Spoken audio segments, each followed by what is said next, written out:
The reason we moved away from Drake was that we felt that we wrapped that story up on Uncharted 4. And that's really the motivation to find a new cast of characters that could actually carry on the Uncharted legacy. Uncharted is more than just Nathan Drake, and I think maybe makes people think a little differently about the Uncharted series as far as what they think of when they think of Uncharted.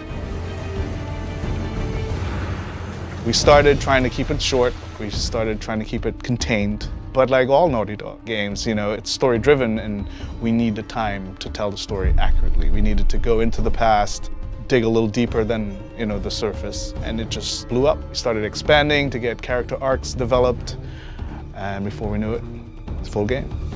We're treating it as seriously as an Uncharted game. The game could stand on its own as an entry in the series. It's going to be the sum of Uncharted's in terms of gameplay experience with some of our beloved characters, some of the most fan-favored characters. Well, there were many ideas on the table, like Sullivan and Sam's story, but they all were very closely related to U4, so we wanted something that was fresh, something that was new, and Chloe, being a fan favorite, we thought we would explore her story. Then we thought about, okay, well, who would be a good pairing with Chloe Fraser?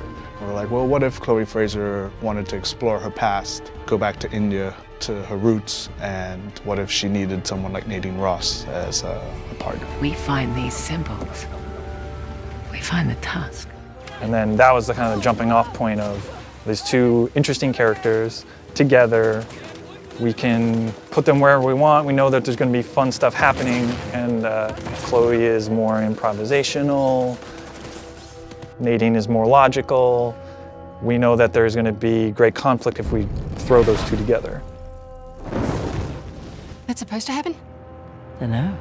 Chloe Fraser has interest in the Tusk of Ganesh, which is a treasure that's in India that is kind of close to her. Her father was an archaeologist. He had tried tracking down this tusk before in the past. So for Chloe, there's a personal attachment to the tusk.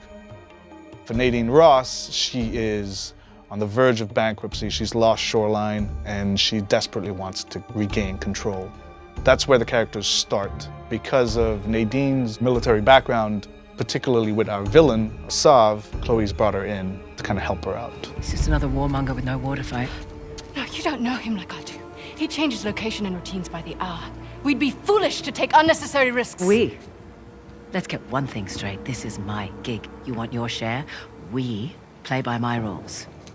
For Sav, as a villain, he is motivated by a code. He believes that he owns rights to this land, and he's fought a war that has kind of gone on for centuries. So recently he has started rekindling this war to profit.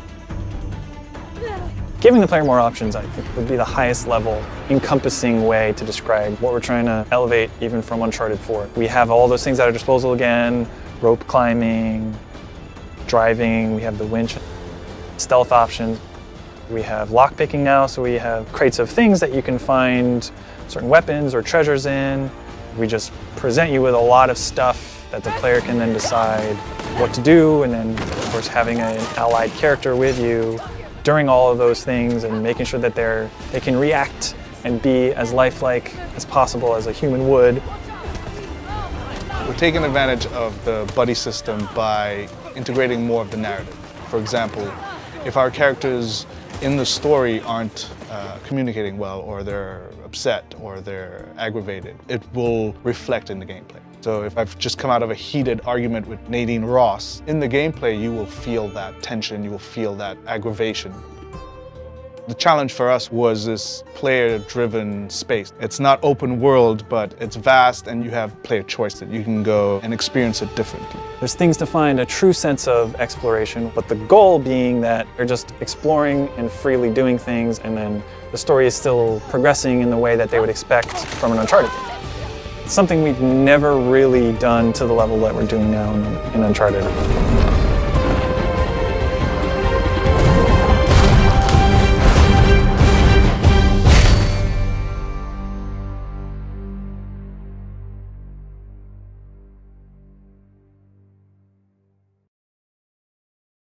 PlayStation